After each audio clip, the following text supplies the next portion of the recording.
cha chấm điểm số bông bông từng ngạc khía cha ngày nay nhung chọn miền thép muối chỉ cái cha rồng lấy từ can bông bông cha sầm rạp bông bông giờ nè đại thẹn tật chật á cha sầm rạp bông bông đại bạ tật chật mình ha stress đại sa ca nghe rồi có stress đại sa tay giờ miền tây pua cha cài pe sầm rạpให้pua phía trán bông bôngสตรีយើងនៅក្រោយពេលដែលសម្រាលហើយគឺមានជំងឺបាក់ទឹកចិត្តច្រើនគ្នាចាអញ្ចឹងនៅក្នុងករណីដែលបងប្អូនមានជំងឺបាក់ទឹកចិត្តវាមានមូលហេតុច្រើនចាពេលខ្លះបងប្អូនយើងអត់បានគិតដល់ថាខ្លួនឯងអត់មានជំងឺហ្នឹងទេចាព្រោះពេលខ្លះយើងគិតថាដូចជាមិនអីទេធម្មតា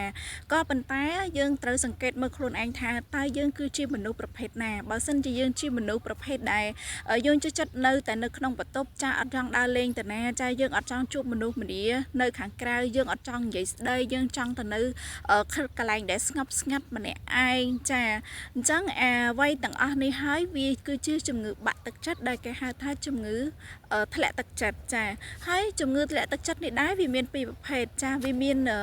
ប្រភេទបាក់ទឹកចិត្តហើយនិងប្រភេទជំងឺថប់អារម្មណ៍ចាអាពីរនេះគឺវាលក្ខណៈស្តៀងគ្នាទេចាប៉ុន្តែនៅពេលដែលជំងឺ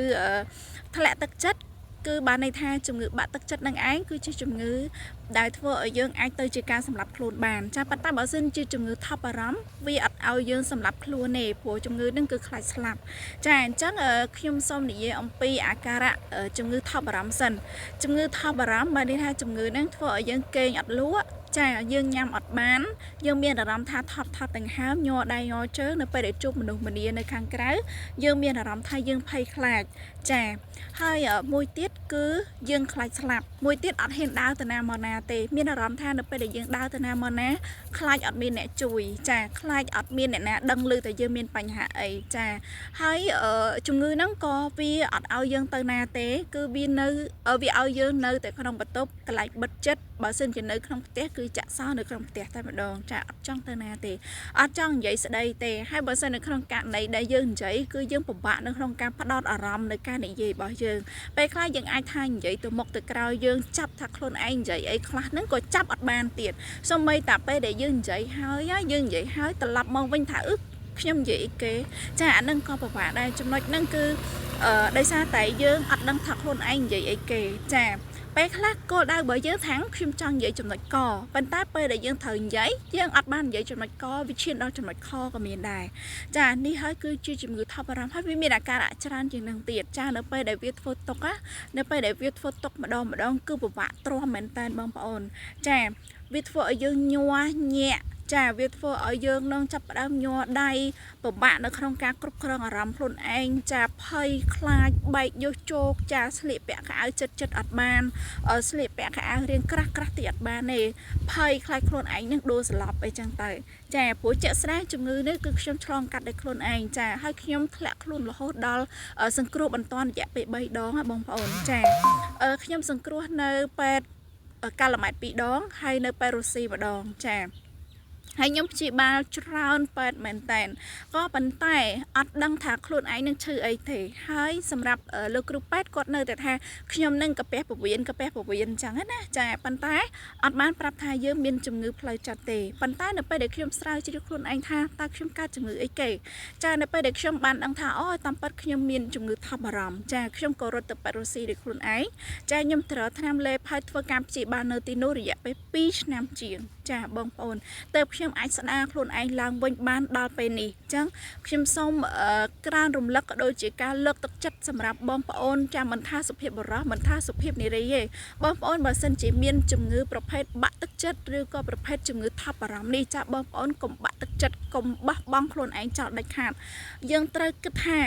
មិនថាឪពុកម្ដាយមិនថាប្តីមិនថាប្រពន្ធយើងមិនថាក្រុមគ្រួសារមិនថាញាតិមិត្តភ័ក្តិបងប្អូនទាំងឡាយចាគេអាចត្រឹមតែជួយលើកទឹកចិត្តយើងគេអាចត្រឹមតែជួយថវិកាយើងគេអាចត្រឹមតែជួយផ្ដល់កម្លាំងចិត្តថាអូនឯងត្រូវធ្វើបែបនេះក្មួយឯងត្រូវធ្វើបែបនេះកូនឯងត្រូវធ្វើបែបនេះចាអញ្ចឹងមិនមែនថាយើងមិនស្ដាប់បងប្អូនអ្នកជិតខាងយើងក្រុមគ្រួសារយើងស្ដាប់ទាំងអស់ប៉ុន្តែយើងគឺចំណុចសំខាន់ត្រូវលើកទឹកចិត្តខ្លួនឯងយើងបណ្ដុះគំនិតខ្លួនឯងមួយថាគ្មានអ្នកណាអាចនៅជាមួយយើងអស់មួយជីវិតគ្មានអ្នកណាអាចនៅក្បែរយើងគ្មានអ្នកណាអាចនៅស្រោចស្រង់យើងអស់មួយជីវិតទេមានតែខ្លួនឯងរឹងមាំខ្លួនឯងលើកកម្លាំងចិត្តខ្លួនឯងត្រូវគិតថា ខ្ញុំត្រូវតែមានផ្លូវដើរខ្ញុំត្រូវតែមានការព្យាបាលមួយដ៏ល្អខ្ញុំត្រូវតែទៅខ្ញុំទោះបីជាងើបមិនរួចក៏ដោយឲ្យគ្រួសារដឹកយើងដើរឲ្យគ្រួសារយកយើងចេញទៅក្រៅយើងត្រូវតែក្លាហានលះចាពេលហ្នឹងគឺខ្លាំងបំផុតគឺខ្លួនឯងចាហើយមួយទៀតដោយសារតែយើងគេងអត់លក់អញ្ចឹងដល់ពេលដែលបងប្អូនគេងអត់លក់បងប្អូនញ៉ាំថ្នាំទៅចាហើយកុំស្ដាប់ពាក្យសម្ដីគេនិយាយអ្នកខ្លះគេនិយាយហែងចេះហែងលេបថ្នាំហ្នឹងទៅមិនយូរប៉ុន្មាននេះគង់អាស្លាប់កុំស្ដាប់គេសោះណាបងប្អូនណាចាអ្នកដែលនិយាយអវិជ្ជមានមកលើយើងណាកុំយកចិត្តទុកដាក់ស្ដាប់ឲ្យសោះបើសិនជាលឺហើយចោលទៅពួកយើងបណ្ដុះគំនិតខ្លួនឯងនេះបណ្ដុះគំនិតខ្លួនឯងដាច់ខាតតែម្ដងថាខ្ញុំត្រូវតែជាខ្ញុំត្រូវតែលេបថ្នាំឲ្យគេងលក់ព្រឹកឡើងខ្ញុំត្រូវតែធ្វើការហាត់ប្រាណល្ងាចឡើងខ្ញុំត្រូវធ្វើការហាត់ប្រាណខ្ញុំរកអ្វីដែលថ្មីខ្ញុំខំប្រឹងញ៉ាំដើម្បីឲ្យមានកម្លាំងបងប្អូនញ៉ាំប្រភេទនេះហ่ะសបុកតិចកម្មចាបងប្អូនញ៉ាំប្រភេទទឹកតិចកម្មក៏បានឬក៏ទិញសបុកតិចកម្មយកមកធ្វើខ្លួនឯងក៏បានញ៉ាំប្រភេទហ្នឹងប៉ុន្តែកុំធ្វើផ្អែមពេកព្រោះអីកាលណាយើងញ៉ាំផ្អែមពេកប្រៃពេកក៏ប៉ះពាល់នៅផ្លូវអារម្មណ៍របស់យើងដែរអានេះគឺជាចំណុចមួយដែរបងប្អូនណាអញ្ចឹងបងប្អូនញ៉ាំបែបលក្ខណៈឡំចារសជាតិអីយកល្មមបានហើយកុំយកខ្លាំងពេកចាហើយទាំងអស់នេះហើយវាធ្វើឲ្យយើងអាចស្រោចស្រង់ខ្លួនឯងឡើងមកវិញទី1ពេទ្យយើងប្រើថ្នាំពេទ្យតាមវិជ្ជាបញ្ជារបស់ពេទ្យទី2ជួយខ្លួនឯងហើយយើងត្រូវពិភាក្សាជាមួយក្រុមគ្រួសារថាតើខ្ញុំត្រូវធ្វើបែបណាតទៀតតើក្រុមគ្រួសារអាចជួយខ្ញុំបានដោយរបៀបណាចានេះហើយគឺជាដំណោះស្រាយរបស់យើងហើយដំណោះស្រាយវាមានច្រើនជាងនឹងទៀតដែលយើងរកវិធីសាស្ត្រដែលគិតថាវិធីសាស្ត្រមួយដែលល្អសម្រាប់យើងយើងអនុវត្តទៅចាតែគ្រាន់តែថាសម្រាប់ខ្ញុំគឺខ្ញុំរើសយកការលើកទឹកចិត្តខ្លួនឯងខ្ញុំរើសយកការបណ្ដុះគំនិតខ្លួនឯងថាខ្ញុំពីមុនខ្ញុំមានសមត្ថភាពខ្លាំងចាអញ្ចឹងខ្ញុំត្រូវតែរើសយកការលើកទឹកចិត្តខ្លួនឯងត្រូវតែរើសយកភាពខ្លាំងរបស់ខ្ញុំមកវិញយើងអត់មានខ្លាំងត្រូវទៅជេរអ្នកណាទៅវាយតប់អ្នកណាប៉ុន្តែភាពខ្លាំងរបស់យើងធ្វើបច្ចេកខ្លួនឯងថាអូខ្លួនឯងពីមុនធ្លាប់ខ្លាំងធ្លាប់ធ្វើនេះធ្លាប់ធ្វើនោះធ្លាប់ជោគជ័យនេះធ្លាប់ជោគជ័យនោះចាអញ្ចឹងត្រូវតែលើកទឹកចិត្តខ្លួនឯងបែបហ្នឹងណាបងប្អូនណាចាអរគុណហើយខ្ញុំសូមលើកទឹកចិត្តទៅកាន់បងប្អូនទាំងអស់គ្នាថាបងប្អូនកុំបាក់ទឹកចិត្តឲ្យសោះបងប្អូនបើសិនជាក្នុងករណីយើងសេតក្នុងករណីយើងមានបញ្ហាចាយើងបញ្ហាត្រឹមតែរយៈពេល1ម៉ោង2ម៉ោងកន្លះថ្ងៃឬក៏1ថ្ងៃអីទៅបានហើយប៉ុន្តែផុតពីនឹងត្រូវតែរកអ្វីដែលថ្មីសម្រាប់ខ្លួនឯងលើកទឹកចិត្តខ្លួនឯងងើបចេញពីកន្លែងកតេលដែលយើងគេងចាពួកខ្ញុំក៏អញ្ចឹងដែរខ្ញុំគេងនៅកតេលដូចគ្នាចាខ្ញុំគេងនៅក្នុងបន្ទប់ដូចគ្នាតែខ្ញុំនៅតែរកផ្លូវមួយថាអត់ទេខ្ញុំមិនអាចគេងនៅក្នុងបន្ទប់ខ្ញុំមិនអាចគេងនៅលើកតេលនឹងរហូតបានទេចាអញ្ចឹងត្រូវតែដើរចេញទោះបីជាចូលផ្សារទៅភ័យខ្លាចជាមួយមនុស្សយ៉ាងណាក៏ដោយ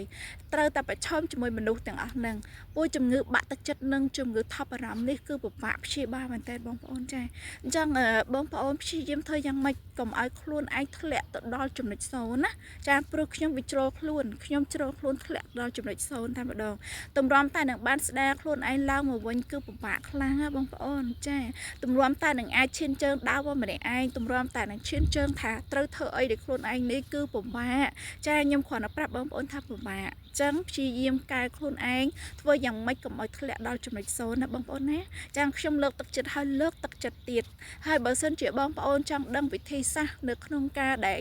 ខ្ញុំព្យាបាលខ្លួនឯងដោយរបៀបណាទៀតចាបងប្អូនអាចឆាតមកសួរខ្ញុំបានចាពួកខ្ញុំគឺជាមនុស្សម្នាក់ដែលធ្លាក់ដល់ចំណុច0តែឥឡូវនេះខ្ញុំក្រោកបានមករហូតដល់90%វិញហើយបងប្អូនប៉ុន្តែនៅសល់10%ទៀតខ្ញុំនឹងព្យាយាមហើយខ្ញុំយកអ្វីដែលជិះពីមុនរបស់ខ្ញុំមកខ្ញុំយកត្រឡប់មកវិញហើយខ្ញុំព្យាយាមឲ្យខ្លាំងជាងមុនទៅទៀតចានេះគឺជាមហិច្ឆតារបស់ខ្ញុំមានគោលដៅរួចហើយចាអរគុណច្រើន